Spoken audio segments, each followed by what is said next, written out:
political affiliation is just a tool. No, it's not. Thank you.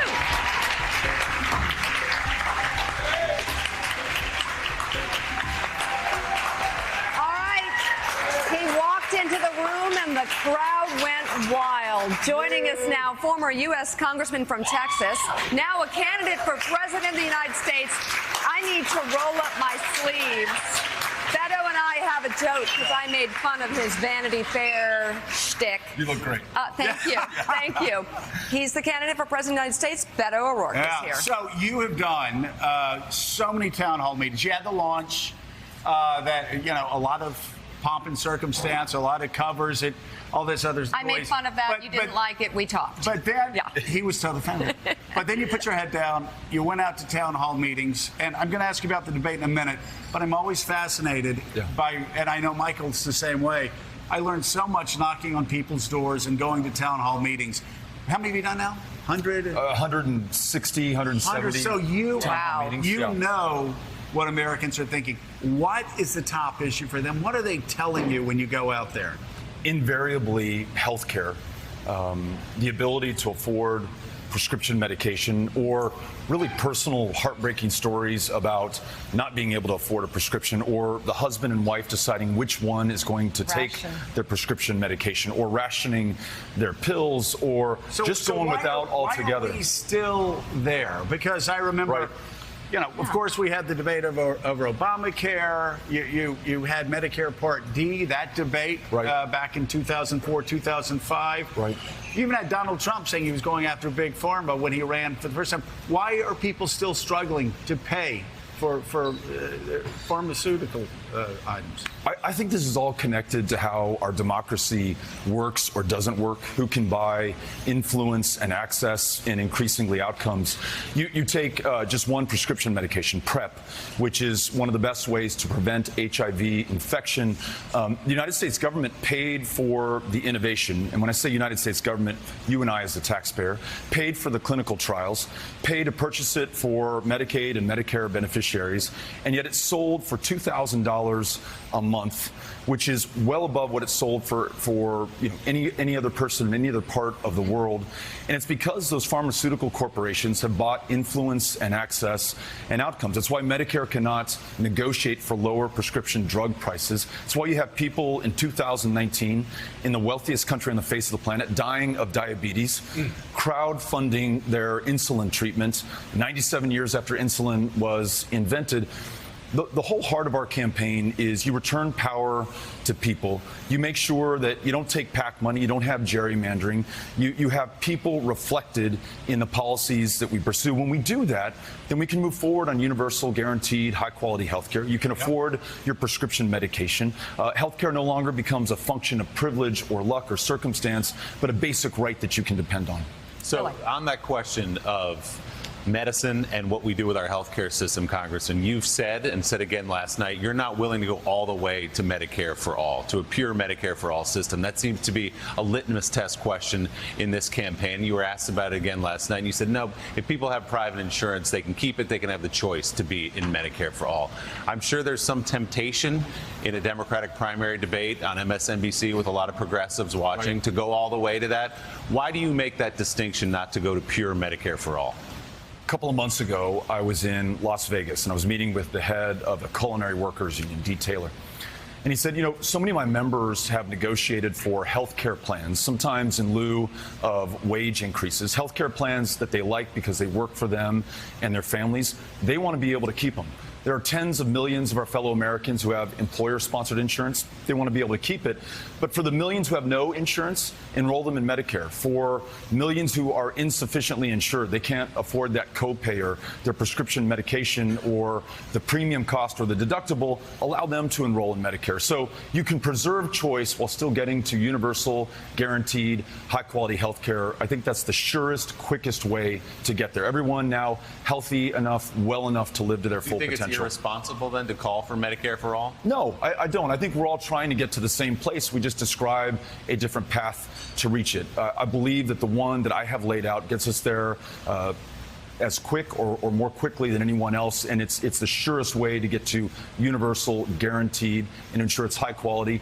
primary, mental health care, and then ensuring that every woman is able to make her own decisions about her own body and have access to the care that makes that possible. Casey. Congressman, big picture.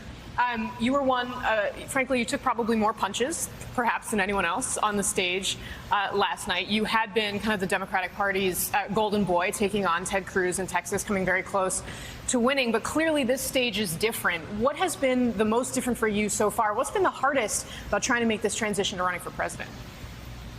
Listen, Joe said this earlier about these town hall meetings. There's so many people to meet and to listen to.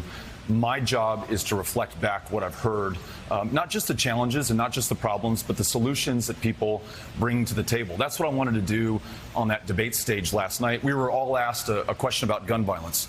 Nearly 40,000 of our fellow Americans will die this year from gun violence, a rate not seen in any other country. So we're either inherently violent or evil, or there's something wrong with us, or there's a human solution to a human-caused problem. Why haven't we been able to make progress on that? Folks come to these town hall meetings and ask for universal background checks, or ask us to stop selling assault weapons, or red flag laws, where you stop someone before they harm themselves or someone else. It gets back to this issue of democracy. When we stop listening to the NRA and we start listening to people, we're going to be able to get these things done and save more lives. Michael. As a former party leader, I kind of look at these things from a strategic perspective. So let's talk a little strategy last night. It was very clear, to Casey's point, that you had become the target for a number of the other folks. What was your strategy in thinking and going into this relative to the idea that you had an Elizabeth Warren there, for example, you had the other players? Wasn't there more of an engagement on your part to sort of pull that lever and go more specifically at some of the other candidates in the position? The way Julian, for example, came at you on immigration and so forth, sort of creating that separation between him and you. Everyone else didn't do that. It surprised me, because I thought there would be a little bit more, instead of punching up necessarily, just punching to the right or the left. Right. All right. Go ahead. So I feel like my responsibility on that stage is to describe and define what I want to do for this country and the way in which I want to do it. I'm not running against anybody. I'm running for the United States of America. So I wanted to outline our vision, the means that would allow us to achieve it. I understand other folks had other strategies and other goals during that debate, but on some of these big issues like immigration, ending family separation, stopping the practice of putting kids in cages or sending their parents back to the very countries from which they fled, ensuring that there's accountability for the children who have died within our custody, and the practices that produced that heartbreaking image that we all saw of Oscar and Valeria yesterday crossing the Rio Grande near Brownsville, Texas. The 9 million green card holders, making sure they become U.S. citizens as soon as possible, and freeing dreamers from any fear of deportation. That's what this country of immigrants and asylum seekers should be able to do. My job is to explain that on that stage and then bring this country together around the means to actually get that done. All right, so I want to show this moment. Last night you were speaking in Spanish, and I think Cory Booker he thought you stole his thunder. Look, tell me what you think. Look at this. This economy has got to work for everyone. And right now we know that it isn't. And it's going to take all of us coming together to make sure that it does. Necesitamos incluir cada persona en el éxito de esta economía. Pero si queremos hacer eso, necesitamos incluir cada persona en nuestra democracia. Cada votante necesitamos la representación y cada voz necesitamos escuchar. That's become quite a meme, by the way, since last night. Oh my God! Look at him. If his eyes could talk, he's saying, "Dude, I was going to do that. Now I'm going to be the second guy who did that." That was the second thing I wrote down on my list at the beginning. Yeah, speak in Spanish. But your Spanish was a little better. Well, I don't know. Cory dropped some Spanish in the debate. I was impressed. No, look, I feel very fortunate to have been on that stage with those 9 other candidates last night. All exceptional, all amazing backgrounds, all great expertise that they bring to this conversation. So, yeah. Speaking of exceptional, you have made a remarkable and exceptional choice of wife, and you're lucky that she said yes. Amy went to Williams. Amy's here today. Where's Amy? Mother of their 3 kids. And hanging in there. I feel your pain. So she's wonderful, and it's been really nice getting to know you. Best of luck. Let's do an event. We're talking New Hampshire, I think, so we hope to see you there. Town hall meeting. Beto O'Rourke, Town hall meeting. thank you very much. Thank you, Beto. Great to see you. Coming up, President Trump wasn't the only Republican who came up during last night's Democratic debate. Mitch McConnell also got a bit of attention. We'll show you what the candidates had to say about working with the Senate Majority Leader. Morning Joe is coming right back. Thanks for checking out MSNBC on YouTube, and make sure you subscribe to stay up to date on the day's biggest stories. And you can click on any of the videos around us to watch more from Morning Joe and MSNBC. Thanks so much for watching.